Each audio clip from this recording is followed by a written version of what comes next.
Umngani wami wakwangibuza ukuthi ngicabanga ngengane kaBeyoncé noJay-Z lethi uBlue Ivy. Ngiyakholelwa yini ukuthi idalwe usathane? Ngiyakholelwa yini ukuthi usathane engamdala umuntu? Ngase ngivuma mina ngathi yebo ngiyakholelwa, futhi ngiyakholelwa ukuthi leya ngane ayidalwanga uNkulunkulu, yadalwa usathane. Wase sengibuza ukuthi lokho ngisho ngani.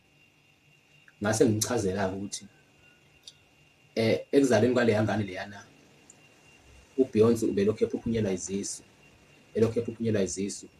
UBeyoncé-ke noJay-Z siyazi ukuthi bangaphansi kwenkolo yobumnyama ebizwa ngokuthi Illuminati.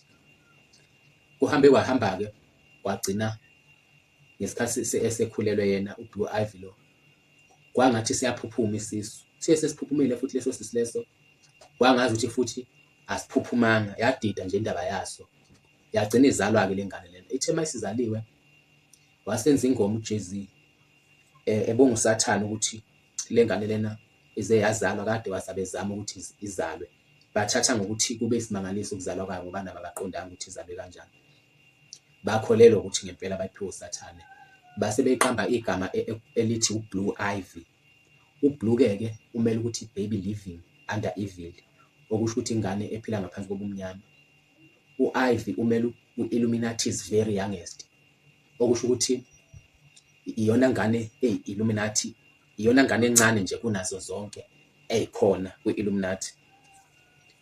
Leya ngane ngiyakhumbula ukuthi ngesikhathi isanda kuzalwa bekungathi iyisilwanyana, ebingabhekeki, amehlo ayo abekuhlaza efana nawekati, uyibona ngisho ibuka nje ukuthi akusiyo umuntu lo onormal. Kwadlula-ke lapho ingane yayiphilela nje yangaba nankinga.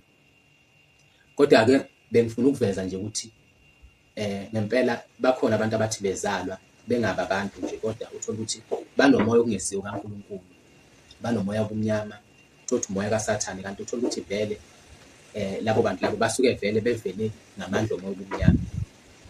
Kufana nakho ukuthi umuntu uma esuke ekhona nje ezaliwe kanje, thina-ke maZulu sikholelwa kakhulu edlozini. Umuntu ofika emhlabeni ngedlozi noma ofika emhlabeni ngoba nakho kushisa impepho wacelwa edlozini, lowo muntu loyo kusuke kuwumuntu wedlozi loyo.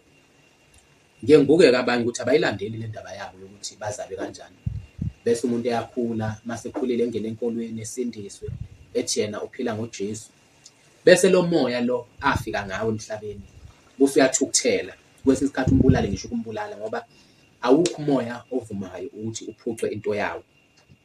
Baningi abantu engike ngababona nje, abanye sebadlula emhlabeni, abathi befike ngentando yedlozi, abathi befike ngamandla edlozi, bese bona beyashintsha, bona bethi abasakholelwa edlozini, bayaphuma edlozini, bethi bona sebengena enkolweni. Labo bantu babona ngoba lo moya uyabehlula, bagcina ubathatha befa, ubone ukuthi kahle kahle lo muntu bekuwumuntu wedlozi. Bese-ke amakholwa ngokungazi lutho bese ethi hayi, ubulawa ukuthi ubengakholwa kahle.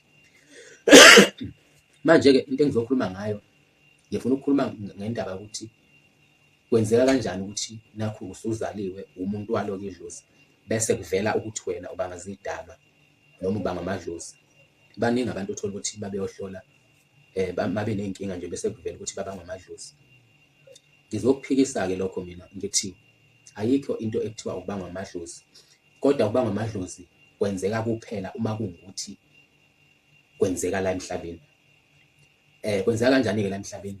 La emhlabeni umuntu unemindeni emibili, unomndeni wakubo ebe nomndeni wasekhaya koma wakhe.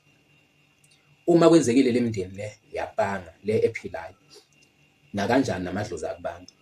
Kodwa futhi uma ukuthi le mindeni yomibili ayikubangi, wena mhlawumbe uyihlalela ekhaya koma wakho noma uyihlalela kini, awakubangi lapha amadlozi, ngoba vele usuke uhlukanisile ukuthi wena ungaphi. Futhi enye into ekufanele wazi ngayo ukuthi wena ungakuluphi uhlangothi, kufanele ubuke ukuthi usekeka kakhulu kuliphi uhlangothi. Yabona nje uma ukuthi wena uhlala ekhaya koma wakho, yonke into yenzela khona, izinto zonke zikulungela khona, bayakuthanda, bakweseka ngayo yonke indlela, lapho kufanele ubone ukuthi wena kahle hle idlozi likubhekile elasekhaya koma wakho. Kodwa futhi uma ukuthi wena wathi uzalwa mhlawumbe wakuthatha ubaba wakho wayohlala kini, uthola ukuthi nabasekhaya koma wakho abayinakile nje indaba yakho, yonke into uyenzelwa kini, unakekelwa kini. Uyabona nje leyo nto leyo echaza ukuthi idlozi likubhekile, idlozi lakini. Idlozi-ke indlela lisebenza ngayo, lisebenza ngabantu abaphilayo. Idlozi lingena kumuntu ophilayo bese kuyimali yasebenzayo. Idlozi alikwazi nje ukuthi lisebenze nje liyilo nje, kodwa fanele lisebenze ngomuntu ophilayo.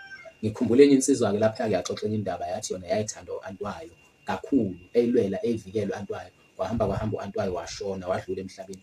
Ekudluleni kwakhe emhlabeni u-anti wayo, le nsizwa lena yayithi uma iba ney'nkinga, ithi uma yiy'xazulula, ithi uma yohlola kuvela ukuthi ibheke u-anti wayo, ibilelwa u-anti wayo. Yini ndaba ibheke u-anti wayo? Ukuthi u-anti wayo ubeyithanda esaphila esela emhlabeni, kwathi noma engasekho emhlabeni umoya wakhe waqhubeka wayigada le nsizwa lena, ngoba kahle kahle akuvamile ukuthi idlozi lakho kungawu-anti wakho, kodwa kwenzeka lokho ngenxa yokuthi lo anti lona wayithanda le nsizwa lena. So ilokhu engikuvezayo ukuthi kahle hle izinto zonke fanele uy'kale kubantu abaphilayo noma kubantu ophila nabo, ubone ukuthi usekeke kuphi, uthandwa yiluphi uhlangothi, usaphothwa yiluphi uhlangothi. Uma usaphothwa uhlangothi olulodwa, likuthanda, likuseka ngayo yonke indlela, ila kufanele wazi khona ukuthi ilona dlozi-ke la kulowo muzi elisuke likubhekile. Kodwa uma ubangwa wena uthi ubangwa abantu bakini nabasekhaya komama wakho bayakufuna, kuyaliwa, kuyabangwa, ingaleso sikhathi futhi nangale empilweni yamathonga amadlozi ekubanga. Kodwa nje akekho umuntu nje ovele nje ebangwe nje amadlozi. Amadlozi akubanga uma ukuthi vele uyabangwa la emhlabeni.